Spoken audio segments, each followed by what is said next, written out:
Dressed cabbage is one of my all-time favorite sides, and I'm going to show you how I make it.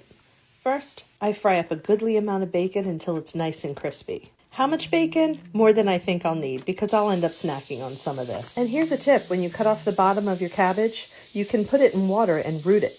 Eventually, it'll grow more cabbage leaves. You can check out my scrap gardening series for more on this. Then I chop my cabbage into small pieces. This time I'm using Savoy cabbage, but you can use any cabbage. This time I'm also using leeks, but I normally use onions or scallions. If you do use leeks, just make sure you rinse them really well to get out any sand.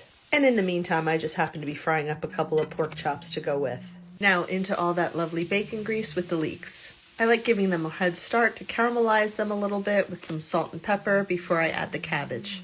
Once the leeks or onions or whatever I'm using are to my liking, then in goes the cabbage.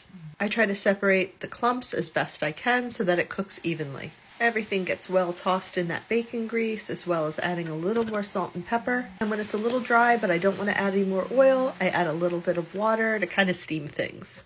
Then just continue to stir until it's your desired level of doneness. I personally like the leeks completely tender, while I like a little bit of texture left in the cabbage.